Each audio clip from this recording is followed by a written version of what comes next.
Syekh Siti Jenar, tokoh yang kontroversial. Maka saya tidak akan cerita lagi. Dulu saya pernah ngomong panjang lebar tentang beliau, riwayat hidupnya, asal-usulnya, sekaligus kontroversinya. Yang saya baca di beberapa tulisan, saya tidak tahu benar apa enggak, banyak orang sekarang ngaku pewaris atau penerus ajarannya Syekh Siti Jenar. Ya ndak apa-apa, asal efeknya baik, ndak usah dimarahi. Biasanya orang kalau ada gitu-gitu kamu kan terus marah-marah. Buktinya apa? Anunya apa kan gitu. Ya wis ben. Sing penting efeknya baik. Oke. Nggak usah dimarah-marahin, nggak usah pamer, nggak usah sombong. Nanti dia malah tersinggung, nggak jadi penerusnya nanti. Malah minder, biar aja. Yang penting arahnya ke yang baik. Dan memang kontroversi, ya memang misterius. Kadang-kadang di antara keistimewaan yang diberikan pada Allah terhadap para kekasihnya itu misteriusnya itu. Kadang makamnya banyak, kadang banyak orang meriwayatkan ajarannya itu versinya macam-macam.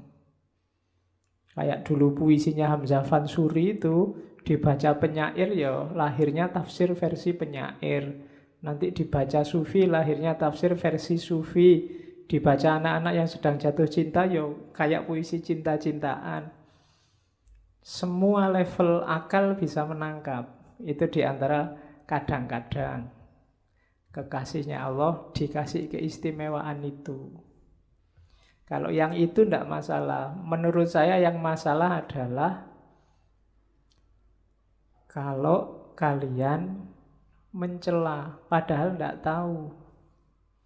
Banyak kan ada juga yang pokoknya Syekh Siti Jenar itu murtad, Syekh Siti Jenar itu sesat. Ngerti bener ndak? Katanya Syekh Siti Jenar itu wahdatul wujud, dan wahdatul wujud itu sesat. Katanya Syekh Siti Jenar itu, dan itu katanya mungkin benar, cuma kapan itu ada yang tanya saya di Facebook, apa asli Pak Syekh Siti Jenar itu? Jangan-jangan cuma rekaan, jangan-jangan palsu. Katanya banyak orang kan sesat, kenapa masih diajarkan? Oke, ya tak jawab. Yang pertama, apapun, fenomena apapun, entitas apapun, ketika diizinkan oleh Allah muncul, ada hikmah di situ yang bisa kamu ambil. Termasuk kontroversi Syekh Siti Jenar.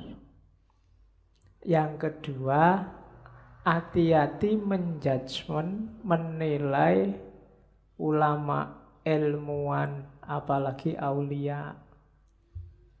Jangan-jangan dia dicintai Allah benar. Nanti kalau kita maki-maki beliau, yang mencintainya tidak rela. Manusia kan kadang-kadang juga gitu. Orangnya yang dicaci maki tidak masalah, tapi orang yang mencintai orang ini tidak rela kalau kekasihnya dimaki-maki.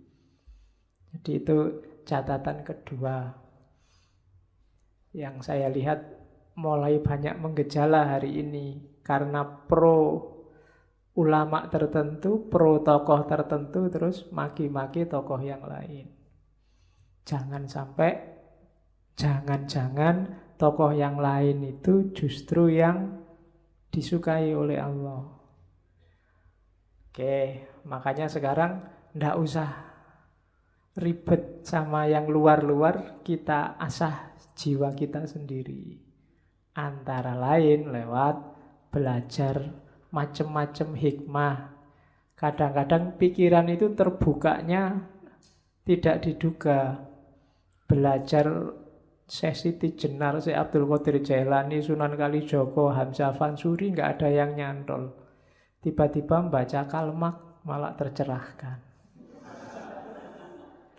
Ada loh yang kayak gitu, ada mahasiswa, Pak, saya tidak suka tasawuf, tapi begitu membaca kalmak, ketika kalmak mengkritik agama, bagaimana orang beragama itu jadi candu, Orang yang beragama hidupnya jadi pasif, nggak mau berjuang, dia tercerahkan.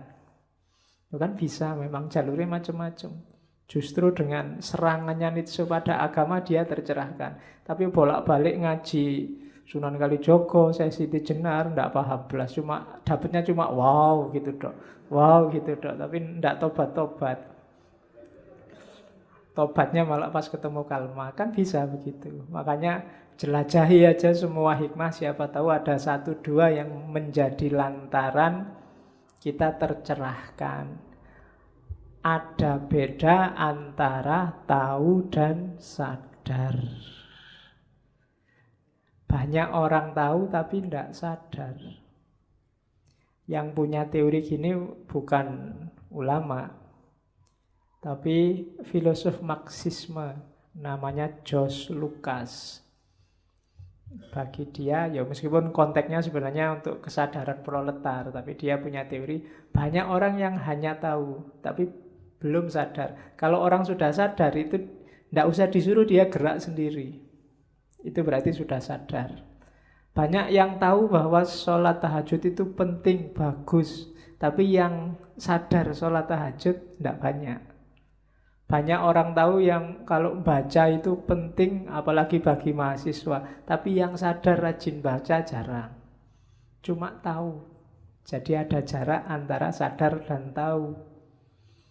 Kalian ngaji sampai beratus-ratus seri, itu mungkin tahumu sangat banyak. Tapi kok hidupmu tidak berubah-berubah, berarti sadarnya yang kurang. Pengetahuannya numpuk di sini semua, tapi tidak ada satupun yang operatif. Maka setelah tahu harusnya sadar.